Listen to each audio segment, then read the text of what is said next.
سنو، حضرت سالبہ بن عبد الرحمن میرے کریم محبوب علیہ السلام کے صحابی ہیں، غریب ہیں۔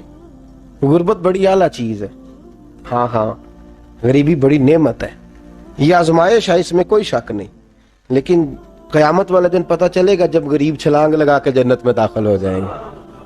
اور امیر تو کھڑے ہیں نا، میرے نبی پاک نے حضرت عبد الرحمن ابن عوف کو، حضور صبح صبح اٹھے تو نبی پاک کی آنکھوں میں آنسو تھے، فرمایا میرے عبد الرحمن بن عوف کو بلاؤ۔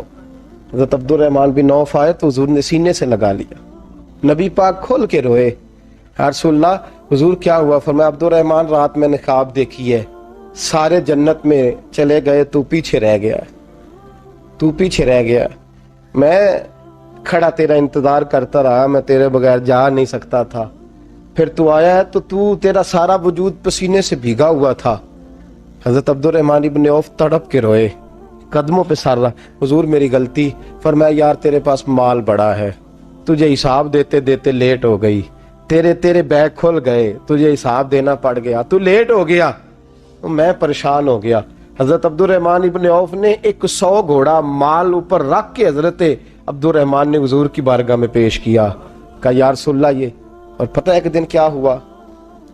ایک دن سرکار کے وصال ظاہری کے بعد حضرت عبد الرحمن ابن عوف نبی پاک کے گھر کے دروازے کے باہر آ کے بیٹھ گئے اور یوں سر کو پکڑا ہوا ہے، رو رہے ہیں۔ حضرت ام سلمہ حضور کی زوجہ باہر آئیں، کہا بیٹا عبد الرحمن کیا ہوا؟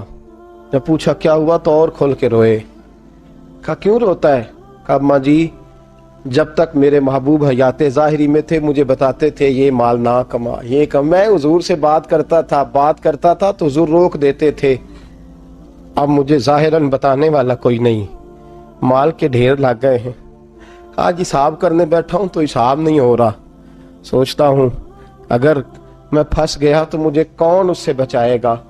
آپ محبوب کی زوجہ ہیں، میری ماں ہے، میں آپ کے پاس آیا ہوں، اماں جی مجھے بتائیں میں کیا کروں؟ تو حضرت ام سلمہ بھی رو پڑی، کہنے لگے محبوب تھے، میں کہاں ان کی ترجمانی کر سکتی ہوں، میں نبی پاک کی ترجمانی کیسے کروں؟ کہا اماں جی خدا واسطے مجھے کوئی حکم دے دیں، مجھے لگتا ہے عبد الرحمن برباد ہو جائے گا، ہلاک ہو جائے گا، خدا را مجھے کچھ بتا دیں، اتنا سارا مال ہے میں کہاں اس کا حساب دوں گا، مہربانی فرمائیں، یہ تجارتیں میرے گلے پڑ رہی ہیں۔ حضرت ام سلمہ کی جب منت کی تو فرمانے لگی جا بیٹے آدھا خیرات کر دے۔ کتنا؟ 2.5% نہیں، کتنے فیصد ہے؟ 50%، 50%۔ حضرت عبد الرحمن ابن عوف گئے اور 50% خیرات کر کے کہنے لگے اماں میں نے 50% دے دیے، میں بچ جاؤں گا نا، میں بچ جاؤں گا، میں دے آیا ہوں آدھا۔ تو حضرت ام سلمہ فرمانے لگی میں نبی پاک کی بارگاہ میں سفارش کروں گی تیری، اور نبی پاک اللہ کی بارگاہ پہ سفارش کرے صلی اللہ علیہ وسلم۔ حضرت سالبہ بن عبد الرحمن، حضور دعا کر دیں، غریبی ہے، میرے نبی پاک نے فرمایا تجھی اس حال میں ہے بہتر ہے، کرتے ہیں حضور نہیں دعا کر دیں، فرمایا تجھی اس حال میں ہے، تیسری دفعہ پھر آ گئے، حضور نے دعا کر دی، 4 بکریاں تھیں، چند مہینے گزرے، کچھ تجارت شروع کی، چھوٹے موٹا لین دین شروع کیا تو 40 ہو گئیں، کچھ وقت اور گزرا تو ریوڑ بن گیا، پھر گائیں بھی آ گئیں، پھر اونٹ بھی آ گئے، پھر لائنیں لگ گئی، پھر ہر وقت حضور کے قریب بیٹھنے کو دل کرتا تھا، اب لین دین کے معاملات تھے، اب ذرا طبیعت تھوڑی پیچھے ہٹنے لگی، تھوڑا دل پیچھے ہٹنے لگا، پہلے 5 نمازیں مسجد میں، پھر زور اثر کی چھٹی، میری طرف دیکھو اور دیکھو میں کیا عرض کر رہا ہوں، پھر زور اثر گئی، پھر کچھ وقت گزرا تو مغرب بھی گئی، پھر اتنی بڑی حویلی کوئی نہیں، پھر باہر جا کے مدینے سے ڈیرا لگا لیا، جمعے کے جمعے آتے، زکوٰۃ کا حکم آ گیا 2 ہجری میں، حضرت ابو ہریرہ رضی اللہ تعالیٰ عنہ امیر زکوٰۃ مقرر ہوئے، 5 اونٹوں پر 1 بکری، یہ زکوٰۃ ٹھہری۔ اب جب گئے نا اونٹ گنے اور بکریاں گننے لگے، اوہو 1 کروڑ پہ 2.5 لاکھ، کس نے دیا تھا؟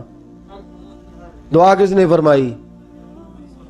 اوہو اتنا، میرے پیسے بینک سے میسج آ جائے گا اتنے کم ہو گئے، اوہو بڑی مصیبت بنے گی، میرے تو خوشی ہوتی ہے جب آتے ہیں تو یہ اب یہ والا میسج بھی چلے گا کہ اتنے مائنس ہو گئے، توبہ توبہ، پریشانی لگ گئی، بڑی طبیعت، انکار نہیں کیا، کہنے لگے حضور سے جا کے عرض کرنا میں خود آؤں گا، اور جہاں محبوبیت ہو وہاں اتنے لفظ بھی بے ادبی ہیں، وہاں ٹھہر جاؤ، سوچتا ہوں، سمجھتا ہوں، غور کرتا ہوں، یہ جملے بھی وہاں توہین ہوتے ہیں۔ محبوب ہو اور وہاں انسان سوچ سمجھ کی بات کرے، وہاں انسان، بابا بلے شاہ صاحب نے کہا عقل آخ دی چگے نو سام کے رکھ، عشق آخ دے بال کے سیکنا چاہیے دائے، کہا جا کے کہنا میں آؤں گا۔ سب کی زکوٰۃ لے آئے، در رسول پہ آئے، حضور نے فرمایا پہلے سالبہ کی بات بتاؤ، پتا تھا نا پہلے سال؟ حضور اس نے کہا تھا میں آؤں گا۔ حضرت ابو ہریرہ کہتے ہیں نبی پاک نے ٹھنڈی آہ بھری، آہ ٹھنڈی، فرمایا ہلاک ہو گیا۔ اس کو کہا تھا نہ اس چکر میں پڑ، ہلاک ہو گیا، ہلاک۔ حضرت ابو ہریرہ فرماتے ہیں دو باریک باریک آنسوؤں کے قطرے بھی میں نے محبوب کی آنکھوں میں دیکھے۔ اپنا ہے نا تو دکھ ہوا، یار میرا اپنا تھا، یہ ہلاک ہی ہو گیا ہے، کدھر چلا گیا ہے؟ ان کو بھی بعد میں خیال آیا، او ہو میں تو غریب تھا، یہ آیا کدھر سے تھا؟ میں تو غلامی رسول میں آتا گیا تو رب میری عزتیں بڑھاتا گیا، یہ میں کس چکر میں پڑ گیا؟ آئے لائنیں بکریوں کی لائے، حاضر کی، حضور وہ میں نے کہا تھا حضرت ابو ہریرہ سے میں خود آؤں گا، حضور میں خود لایا ہوں۔ فرمایا محبوب نے مجھے تو نہ بتا، میں تو سمجھتا ہوں، میں نے کہا تھا تو میں آ گیا ہوں۔ فرمایا چل اٹھا، دوڑ جا، لے جا۔ حضرت ابو ہریرہ فرماتے ہیں انکار محبوب نے سالبہ کو کیا، لیکن آنسو ابو بکر صدیق کے بھی نکل گئے۔ فرماتے ہیں درد عثمان غنی کو بھی ہونے لگا، تڑپ مولا علی بھی گئے۔ فرمایا جا لے جا، نہیں چاہیے تیرے پیسے۔ فرماتے ہیں سالبہ نے ہاتھ باندھے، کہا محبوبہ غلطی ہو گئی، حضور مجھے، فرمایا تجھے کہا نا تیرے نہیں چاہیے، نکل جا۔ حضرت ابو ہریرہ فرماتے ہیں جب نبی پاک نے رخ پھیرا تو صحابہ کی زبانوں پہ بھی جاری ہو گیا یہ تو ہلاک ہو گیا۔ کہتے ہیں مدینے میں قحط پڑ گیا، محبوب نے فرمایا بلال تو بھی آج لا، ایک خشک چھوارا حضرت بلال کا قبول ہو گیا۔ لیکن سال با لائنیں لگی یا مال کی، فرمایا جا لے جا، تیرا قبول نہیں ہے۔ فرماتے ہیں تڑپتے رہے ساری زندگی اور مال کو دیکھ دیکھ کے آہیں بھرتے رہے، لیکن کریم نے اس تجارت کو قبول۔ حضرت ابو بکر صدیق کے پاس آئے، سرکار کے وصال، حضور قبول فرما لیں۔ فرمایا ساری دنیا کا قبول ہے، جس کا میرے نبی نے قبول نہیں فرمایا میں کیسے قبول کر لوں۔ حضرت عمر فاروق کے پاس آئے، فرمایا نہ تیرا قبول نہیں۔ حضرت عثمان کے زمانے میں وصال ہو گیا۔ عزیز یاد رکھ، تجارت وہ والی کر جو تجھے نجات دے، اس چکر میں نہ پڑ جا جو تجھے الجھا دے۔